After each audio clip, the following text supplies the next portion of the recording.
Hello বন্ধুরা, আজকের এই ভিডিওতে আমরা আলোচনা করব 50টি গুরুত্বপূর্ণ এমসিকিউ প্রশ্ন নিয়ে। যদি এই 50টি প্রশ্নের মধ্যে আগে তোমরা তার উত্তর জেনে থাকো, তাহলে তার অবশ্যই কমেন্ট বক্সে কমেন্ট করে জানাবে এবং এই 50টি প্রশ্নের মধ্যে কতগুলি প্রশ্নের উত্তর দিতে পারলে তা অবশ্যই কমেন্ট বক্সে কমেন্ট করে জানাবে। তো শুরু করি আমাদের প্রথম প্রশ্ন। তো আমাদের প্রথম প্রশ্ন হলো ৭৩তম এবং ৭৪তম সংবিধান সংশোধনী কোন সালে পাস হয়? ৭৩তম এবং ৭৪তম সংবিধান সংশোধনী কোন সালে পাস হয়?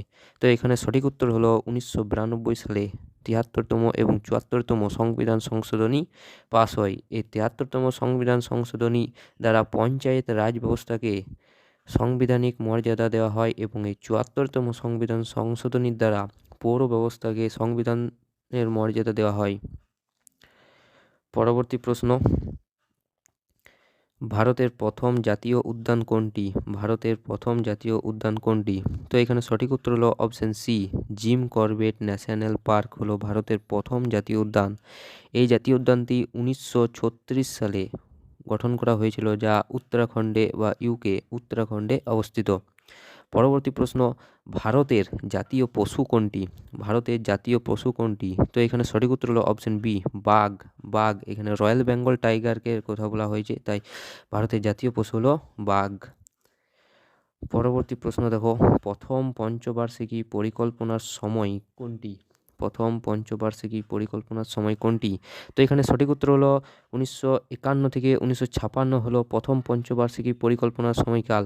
আর এই প্রথম পঞ্চবার্ষিকী পরিকল্পনা ভারতের কৃষিজাত পদার্থের উৎপাদনের উপর অধিক জোর দেওয়া হয় এই প্রথম পঞ্চবার্ষিকী পরিকল্পনা, আর দ্বিতীয় পঞ্চবার্ষিকী পরিকল্পনায় ভারতের শিল্পের অগ্রগতির জন্য অধিক গুরুত্ব দেওয়া হয়। পরবর্তী প্রশ্ন হলো, বনস নদী কোন নদীর শাখা নদী? বনস নদী, এখানে বনস নদী হলো চম্বল নদীর শাখা নদী, চম্বল নদী। আর এই চম্বল নদী এই যমুনা নদীর একটা উপনদী হলো এই চম্বল নদী। তো এখানে বনস নদী হলো চম্বল নদীর শাখা নদী। পরবর্তী, ইয়ং বেঙ্গল আন্দোলনের প্রবক্তা কে ছিলেন? ইয়ং বেঙ্গল আন্দোলনের প্রবক্তা কে ছিলেন? তো এখানে সঠিক উত্তর হলো option C, Louis Vivian Derozio হলো এই ইয়ং বেঙ্গল আন্দোলনের প্রবক্তা। পরবর্তী প্রশ্ন হলো, ভারতের বৃহত্তম বা সবচেয়ে বড় প্রাইভেট ব্যাংক কোনটি? তো ভারতের বৃহত্তম বা সবচেয়ে বড় প্রাইভেট ব্যাংক হলো অপশন সি, এইচডিএফসি ব্যাংক হলো ভারতের সবচেয়ে বড় প্রাইভেট ব্যাংক। পরবর্তী, বৈদ্যুতিক মোটর কোন নীতিতে কাজ করে? বৈদ্যুতিক মোটর কোন নীতিতে কাজ করে? তো এখানে সঠিক উত্তর হলো বৈদ্যুতিক চৌম্বকীয় প্রভাব। বৈদ্যুতিক চৌম্বকীয় প্রভাবের দ্বারা এই বৈদ্যুতিক মোটর কাজ করে এবং এটি ফ্লেমিংয়ের বাম হস্ত নিয়মের দ্বারা এটি বৈদ্যুতিক মোটর তৈরি করা হয় ফ্লেমিংয়ের বাম হস্ত নিয়মের দ্বারা। পরবর্তী প্রশ্ন, বাউম্যান ক্যাপসুল কোথায় অবস্থিত? বাউম্যান ক্যাপসুল কোথায় অবস্থিত? তো এখানে সঠিক উত্তর হলো মানুষের বৃক্কে বাউম্যান ক্যাপসুল দেখতে পাওয়া যায় মানুষের বৃক্কে। পরবর্তী প্রশ্ন, ভারতের জাতীয় ফুল কোনটি? ভারতের জাতীয় ফুল কোনটি? তো এখানে সঠিক উত্তর হলো অপশন সি, পদ্ম হলো ভারতের জাতীয় ফুল। আর পশ্চিমবঙ্গের জাতীয় ফুল হলো শিউলি, হলো পশ্চিমবঙ্গের জাতীয় ফুল। পরবর্তী প্রশ্ন, কৃষ্ণ মৃত্তিকা প্রধানত কোন অঞ্চলে দেখতে পাওয়া যায়? কৃষ্ণ মৃত্তিকা প্রধানত কোন অঞ্চলে দেখতে পাওয়া যায়? তো এখানে সঠিক উত্তর হলো অপশন বি, মালভূমি অঞ্চলে কৃষ্ণ মৃত্তিকা দেখতে পাওয়া যায়, অর্থাৎ এখানে দাক্ষিণাত্য মালভূমির কথা বলা হয়েছে। তো এখানে কৃষ্ণ মৃত্তিকা লক্ষ্য করা যায় দাক্ষিণাত্য মালভূমি অঞ্চলে। বিদার অগ্নুদ্গমের ফলে ব্যাসল্ট জাতীয় শিলা অধিক উৎপাদন হয় এবং সেটি পরবর্তীকালে রেগুর মৃত্তিকা বা কৃষ্ণ মৃত্তিকাও বলা হয়। আর এটি সবচেয়ে বেশি লক্ষ্য করা যায় মহারাষ্ট্র, গুজরাট, মধ্যপ্রদেশ, তামিলনাড়ু এই অঞ্চলগুলিতে, অর্থাৎ দক্ষিণ ভারতে। পরবর্তী প্রশ্ন, হর্নবিল উৎসব কোন রাজ্যে পালিত হয়? খুব গুরুত্বপূর্ণ প্রশ্ন, হর্নবিল উৎসব কোন রাজ্যে পালিত হয়? তো এখানে সঠিক উত্তর হলো অপশন সি, নাগাল্যান্ড রাজ্যে হর্নবিল উৎসব পালিত হয় নাগাল্যান্ড রাজ্যে। প্রতি বছর 1 ডিসেম্বর থেকে 10ই ডিসেম্বর এই হর্নবিল উৎসবটি নাগাল্যান্ডে পালন করা হয়। পরবর্তী প্রশ্ন, হীরাকুন্ড বাঁধ কোন নদীর উপর নির্মিত? হীরাকুন্ড বাঁধটি কোন নদীর উপর নির্মিত? তো এখানে সঠিক উত্তর হলো অপশন বি, মহানদীর উপর এই হীরাকুন্ড বাঁধ বা ভারতের সবচেয়ে দীর্ঘতম নদী এই হীরাকুন্ড বাঁধটি অবস্থিত। এর দৈর্ঘ্য প্রায় 15 কিলোমিটার, যা উড়িষ্যা রাজ্যে অবস্থিত। পরবর্তী প্রশ্ন, ভারতের জাতীয় সঙ্গীতের রচয়িতা কে? ভারতের জাতীয় সঙ্গীতের রচয়িতা কে? তো এখানে সঠিক উত্তর হলো অপশন বি, রবীন্দ্রনাথ ঠাকুর হলো ভারতের জাতীয় সঙ্গীতের রচয়িতা, অর্থাৎ জনগণ মন এই গানটি রচিত হলো রবীন্দ্রনাথ ঠাকুর। পরবর্তী প্রশ্ন দেখো, বিহারের দুঃখ বলা হয় কোন নদীকে? বিহারের দুঃখ বলা হয় কোন নদীকে? এর সঠিক উত্তর হলো অপশন সি, কোসি নদীকে বিহারের দুঃখ বলা হয়, কেননা এই কোসি নদীর জন্য বিহারে অনেক বন্যা লক্ষ্য করা যায়, তাই এই কোসি নদীকে বিহারের দুঃখ বলা হয়। আর পশ্চিমবঙ্গের দুঃখ বলা হয়, সবাই জানো, যা দামোদরকে পশ্চিমবঙ্গের দুঃখ বলা হয়। পরবর্তী প্রশ্ন, সিগমো উৎসব কোন রাজ্যে পালিত হয়? সিগমো উৎসব কোন রাজ্যে পালিত হয়? তো এখানে সঠিক উত্তর হলো অপশন বি, গোয়া রাজ্যে সিগমো উৎসবটি পালিত হয় এই গোয়া রাজ্যে, মনে রাখবে এটা। পরবর্তী, কোন দর্পণে ফোকাস দূরত্ব সব সময় ঋণাত্মক হয়? কোন দর্পণে ফোকাস দূরত্ব সব সময় ঋণাত্মক হয়? তো এখানে সঠিক উত্তর হলো অপশন এ, অবতল দর্পণে ফোকাস দূরত্ব সব সময় ঋণাত্মক হয়।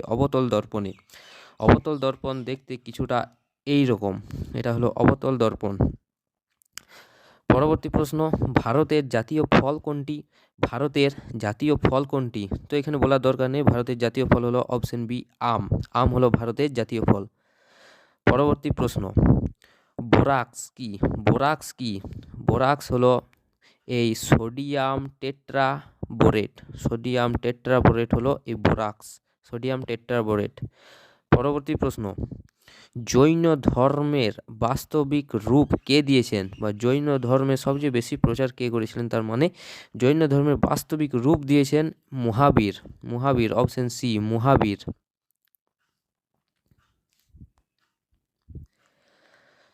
পরবর্তী প্রশ্ন হলো, গোয়ার সরকারি ভাষা কি? তো এখানে সঠিক উত্তর হলো অপশন সি, কোঙ্কনি হলো গোয়ার সরকারি ভাষা, কোঙ্কনি। পরবর্তী প্রশ্ন, সত্যশোধক সমাজ প্রতিষ্ঠাতা কে করেন? তো এখানে সঠিক উত্তর হলো অপশন বি, জ্যোতিবা ফুলে সত্যশোধক সমাজ প্রতিষ্ঠা করেছিলেন জ্যোতিবা ফুলে। পরবর্তী প্রশ্ন, প্রথম গ্রাফিন ইনোভেশন সেন্টার কোথায়? তো এখানে সঠিক উত্তর হলো অপশন বি, কেরলে প্রথম গ্রাফিন ইনোভেশন সেন্টার খোলা হয়। পরবর্তী প্রশ্ন, বৈদ্যুতিক বাল্বের ফিলামেন্ট কোন ধাতু দ্বারা তৈরি? তো এখানে সঠিক উত্তর হলো অপশন সি, টাংস্টেন ধাতু দ্বারা তৈরি এই বৈদ্যুতিক বাল্বের ফিলামেন্ট। এখানে রোধাঙ্ক অনেক বেশি এবং গলনাঙ্ক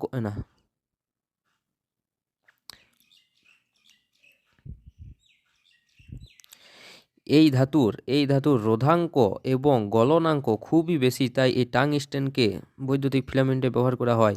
আর এই বৈদ্যুতিক বাল্বের ভিতরে নাইট্রোজেন গ্যাস থাকে। পরবর্তী প্রশ্ন, গ্লুকোজের সংকেত কি? তো এখানে সঠিক উত্তর হলো অপশন সি, C6H12O6 হলো গ্লুকোজের সংকেত। এটি অনেক জায়গায় পড়েছে। পরবর্তী প্রশ্ন, ভারতের জাতীয় ক্রীড়া দিবস কবে পালিত হয়? তো এখানে সঠিক উত্তর হলো অপশন সি, 29শে আগস্ট ভারতের জাতীয় ক্রীড়া দিবস পালিত হয়। আর আমাদের এই চ্যানেলে জাতীয় ক্রীড়া দিবস অর্থাৎ জানুয়ারি থেকে ডিসেম্বর পর্যন্ত সমস্ত দিবস সম্পর্কে একটা ফুল ভিডিও বানানো আছে, দেখে নিতে পারো। পরবর্তী প্রশ্ন হলো, ভারতের প্রথম মহিলা মুখ্যমন্ত্রী কে ছিলেন? তো এখানে সঠিক উত্তর হলো অপশন বি, সুচেতা কৃপালিনী হলো ভারতের প্রথম মহিলা মুখ্যমন্ত্রী, যিনি উত্তরপ্রদেশের প্রথম মহিলা মন্ত্রী ছিল উত্তরপ্রদেশের। পরবর্তী প্রশ্ন, ইসরো এর সদর দপ্তর কোথায়? অর্থাৎ ইন্ডিয়ান স্পেস রিসার্চ অর্গানাইজেশন অর্থাৎ ইসরো এর সদর দপ্তর কোথায়? তো এর সদর দপ্তর হলো অপশন সি, বেঙ্গালুরু হলো এই ইসরোর সদর দপ্তর। পরবর্তী প্রশ্ন, স্বাধীন ভারতের প্রথম অর্থমন্ত্রী কে ছিলেন? তো স্বাধীন ভারতের প্রথম অর্থমন্ত্রী ছিল আর কে সম্মুখন চেট্টি, অপশন বি, আর কে সম্মুখন চেট্টি। পরবর্তী প্রশ্ন, বন্দিপুর জাতীয় উদ্যান কোথায় অবস্থিত? বন্দিপুর জাতীয় উদ্যান কোথায় অবস্থিত? তো এখানে সঠিক উত্তর হলো অপশন বি, কর্ণাটকে বন্দিপুর জাতীয় উদ্যান অবস্থিত। খুবই গুরুত্বপূর্ণ প্রশ্ন। পরবর্তী প্রশ্ন দেখো, এনবিএফসি এর পুরো সম্পূর্ণ নাম কি? এনবিএফসি এর সম্পূর্ণ নাম কি? তো এখানে সঠিক উত্তর হলো option C, non banking financial companies. Non banking financial companies, option C. পরবর্তী, আত্মীয় সভা প্রতিষ্ঠাতা কে করেছিল? আত্মীয় সভা কে প্রতিষ্ঠা করে? তো এখানে সঠিক উত্তর হলো অপশন বি, রাজা রামমোহন রায় আত্মীয় সভা প্রতিষ্ঠা করে রাজা রামমোহন রায়। পরবর্তী প্রশ্ন, ল্যাকটিক অ্যাসিড কোথায় থাকে? ল্যাকটিক অ্যাসিড কোথায় পাওয়া যায়? ল্যাকটিক অ্যাসিড পাওয়া যায় দুধে। দুধে ল্যাকটিক অ্যাসিড পাওয়া যায়। লেবুতে সাইট্রিক অ্যাসিড পাওয়া যায় এবং আপেলে ম্যালিক অ্যাসিড পাওয়া যায়। পরবর্তী প্রশ্ন, আধুনিক পর্যায় সারণীতে মৌল কতগুলি? আধুনিক পর্যায় সারণীতে মৌল সংখ্যা কতগুলি? তো এখানে সঠিক উত্তর হলো অপশন সি, 118টি। আধুনিক পর্যায় সারণীতে মৌলের সংখ্যা হলো 118টি।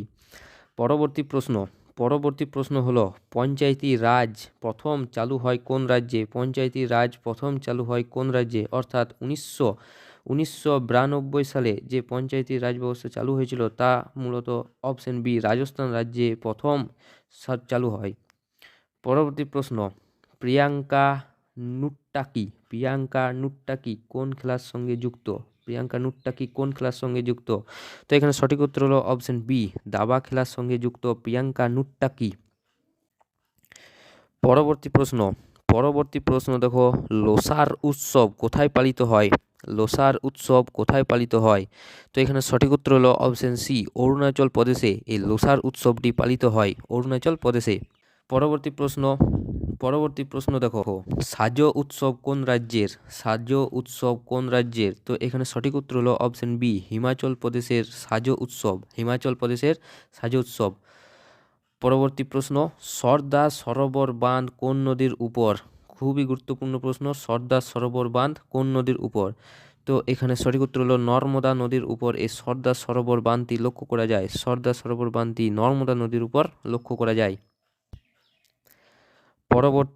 পরবর্তী হলো, আর্য সমাজের প্রতিষ্ঠাতা কে? আর্য সমাজের প্রতিষ্ঠাতা কে? তো এখানে সঠিক উত্তর হলো অপশন বি, দয়ানন্দ সরস্বতী হলো আর্য সমাজের প্রতিষ্ঠাতা, স্বামী দয়ানন্দ সরস্বতী। পরবর্তী প্রশ্ন, চৌরি চৌরার ঘটনা কোথায় হয়? চৌরি চৌরার ঘটনা কোথায় হয়? তো এখানে সঠিক উত্তর হলো অপশন বি, গোরক্ষপুরে চৌরি চৌরা ঘটনা লক্ষ্য করা যায় এই গোরক্ষপুরে। আর এই চৌরি চৌরা ঘটনা হয়েছিল 1922 সালে চৌরি চৌরার ঘটনা হয়েছিল। আর এই চৌরি চৌরা ঘটনার ফলে গান্ধীজি তার অসহযোগ আন্দোলনটি তুলে নেয় চৌরি চৌরার ঘটনার জন্য। পরবর্তী প্রশ্ন দেখো, পরবর্তী প্রশ্ন হলো, লোহিত নদী কোন নদীর শাখা? লোহিত নদী কোন নদীর শাখা নদী? তো এখানে সঠিক উত্তর হলো অপশন সি, ব্রহ্মপুত্র নদীর একটি শাখা নদী হলো লোহিত নদী, ব্রহ্মপুত্রের একটা শাখা নদী। পরবর্তী প্রশ্ন হলো, দ্রুত খাবার তৈরি করতে কি ব্যবহার করা হয়? তো দ্রুত খাবার তৈরি করতে ব্যবহার করা হয় অপশন সি, NaHCO3, যার নাম হলো খাবার সোডা। খাবার সোডা হলো NaHCO3, অর্থাৎ সোডিয়াম বাইকার্বনেট খাবার সোডার রাসায়নিক নাম সোডিয়াম বাইকার্বনেট। পরবর্তী প্রশ্ন হলো, নিউল্যান্ডের অষ্টক সূত্রের শেষ মৌল কোনটি? নিউল্যান্ডের অষ্টক সূত্রের শেষ মৌল হলো অপশন সি, থোরিয়াম হলো নিউল্যান্ডের অষ্টক সূত্রের শেষ মৌল, থোরিয়াম।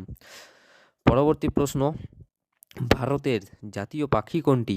ভারতের জাতীয় পাখি কোনটি? তো এখানে সঠিক উত্তর হলো অপশন বি, ময়ূর হলো ভারতের জাতীয় পাখি। পরবর্তী প্রশ্ন, সূর্যের আলো পৃথিবীতে পৌঁছাতে কত সময় লাগে? সূর্যের আলো পৃথিবীতে পৌঁছাতে মোট 8 মিনিট 20 সেকেন্ড সময় লাগে, পৃথিবীতে আসতে 8 মিনিট 20 সেকেন্ড সময় লাগে। পরবর্তী প্রশ্ন, ভারতের দীর্ঘতম নদী কোনটি? ভারতের দীর্ঘতম নদী কোনটি? তো ভারতের দীর্ঘতম নদী হলো গঙ্গা নদী, ভারতের দীর্ঘতম নদী। এখানে ব্রহ্মপুত্র হবে না, কারণ ব্রহ্মপুত্র চীন, ভারত এবং বাংলাদেশ 3টি দেশ মিলে বিস্তৃত, তাই এখানে সঠিক উত্তর গঙ্গা। পরবর্তী, ডিএনএ, ডিএনএ পুরো নাম কি? ডিএনএর পুরো নাম কি? তো এখানে সঠিক উত্তর হলো option B, deoxyribonucleic acid. Deoxyribonucleic acid হলো ডিএনএ সম্পূর্ণ নাম। আর আরএনএ সম্পূর্ণ নাম হলো রাইবো নিউক্লিক অ্যাসিড। আরএনএ সম্পূর্ণ নাম হলো রাইবো নিউক্লিক অ্যাসিড। পরবর্তী প্রশ্ন, পরবর্তী প্রশ্ন, ইন্ডিকা গ্রন্থের লেখক কে? ইন্ডিকা গ্রন্থের লেখক কে? তো এখানে সঠিক উত্তর হলো অপশন সি, মেগাস্তিনিস হলো ইন্ডিকা গ্রন্থের লেখক হলো এই মেগাস্তিনিস। আর মেগাস্তিনিস ভারতে এসেছিল চন্দ্রগুপ্ত মৌর্যের আমলে এসেছিল এই মেগাস্তিনিস, চন্দ্রগুপ্তের মৌর্যের আমলে। আমাদের শেষ প্রশ্ন দেখো, আমাদের শেষ প্রশ্ন হলো কোন ভিটামিনের অভাবে রিকেট রোগ হয়? কোন ভিটামিনের অভাবে রিকেট রোগ হয়? সঠিক উত্তর হলো অপশন ডি, ভিটামিন ডি এর অভাবে রিকেট রোগ হয়। ছোটদের রিকেট এবং বড়দের অস্ট্রিওম্যালেশিয়া রোগটি লক্ষ্য করা যায়। আর ভিটামিন ডি এর রাসায়নিক নাম হলো ক্যালসিফেরল, ক্যালসিফেরল, ক্যালসিফেরল। তো বন্ধুরা, এই ছিল আমাদের 50টি গুরুত্বপূর্ণ এমসিকিউ প্রশ্ন। যদি ভিডিওটা ভালো লেগে থাকে অবশ্যই একটা লাইক এবং চ্যানেলটাকে সাবস্ক্রাইব করবে এবং অবশ্যই বলবে যে এই 50টির মধ্যে কতগুলি প্রশ্নের উত্তর দিতে পারলে। তো দেখা হবে পরের ভিডিওতে। ধন্যবাদ।